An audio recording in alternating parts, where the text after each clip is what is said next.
ओम गणेशाय नमः. नवनाथ कथासार अध्याय 46. नागनाथ व मच्छिंद्रनाथ यांची भेट. नागनाथ तीर्थयात्रा करीत बालेघाटेस गेला. तेथे अरण्यात राहिला असता गावोगावचे लोक त्याच्या दर्शनास येऊ लागले. त्यांनी त्यास तेथे राहण्याचा आग्रह केला व त्यांच्याजवळ पुष्कळ लोक येऊन राहू लागले. त्या गावाचे नाव वडगाव असे ठेवले. पुढे एके दिवशी मच्छिंद्रनाथ तीर्थयात्रा करीत असता त्या गावात आले.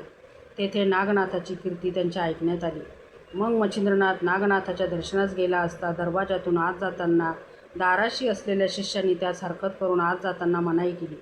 ते म्हणाले, नाथ बाबा, पुढे जाऊ नका. आम्ही नागनाथास कळवून मग तुम्हाला दर्शनास नेऊ. त्याच्या परवानगी वाचून आत जाण्याची मनाई आहे. शिष्याचे हे भाषण मच्छिंद्रनाथाने ऐकताच त्यास मोठा क्रोध आला.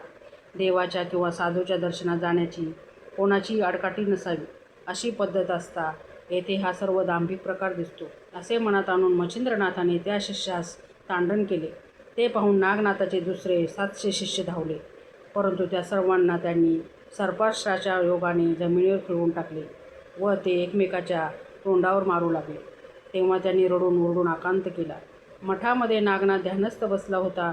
तोही ओरड ऐकून देहावर आला. ध्यानंत घोटाळ झाल्याने नागनाथास राग आला. त्याने शिष्याची ही अवस्था समक्ष पाहिली व मच्छिंद्रनाथासहित त्याच्या तोंडावर मारताना पाहिले. तेव्हा त्याने प्रथम गरुड बंधन विद्या जपून स्थर्गी गरुडाचे बंधन केले व नंतर विभक्तास्त्र जपून आपले शिष्य मुक्त केले. ते मुक्त होताच नागनाथाच्या पाठीशी जाऊन उभे राहिले. त्या सर्वांना चूर्ण करण्याचा मच्छिंद्रनाथाचा विचार करून पर्वतास्त्राची योजना केली. तेव्हा आपल्या अंगावर विशाल पर्वत येत आहे असे पाहून नागनाथाने वज्रासाचा जप करताच इंद्राने वज्र सोडून दिले. तेव्हा तो पर्वत चूर्ण झाला. अशा रीतीने ते उभयता एकमेकाचा पाडाव करण्याकरता मोठ्या शौर्याने लढत होते. शेवटी नागनाथाने सर्पास्त्र पेरून मोठमोठाले सर्प उत्पन्न केले. ते येऊन मच्छिंद्रनाथास दंश करू लागले.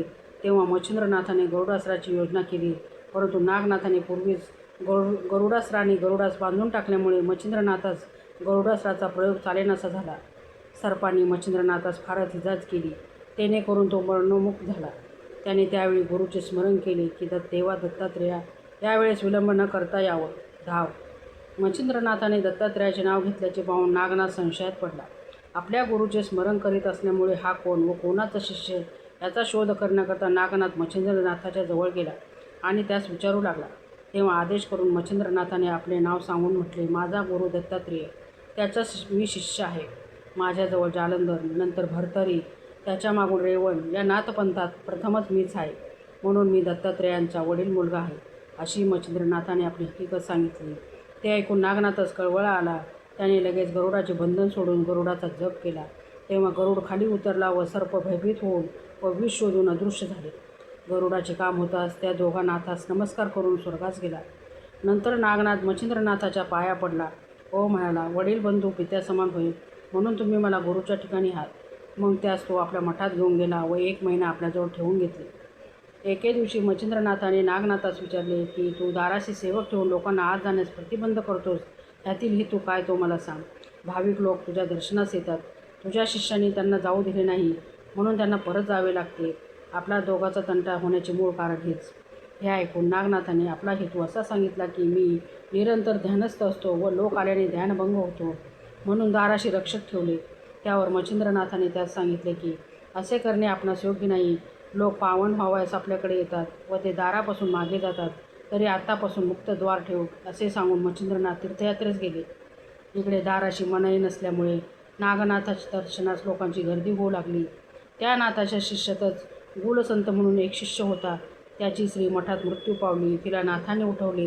हा बोभाटा झाला. मग कोणी मेले म्हणजे प्रेत मठात नेत व नागनाथ त्यास जिवंत करून घरी पाठवून देत. यामुळे यमधर्म संकटात पडला. त्याने हे वर्तमान ब्रह्मदेवास कळविले.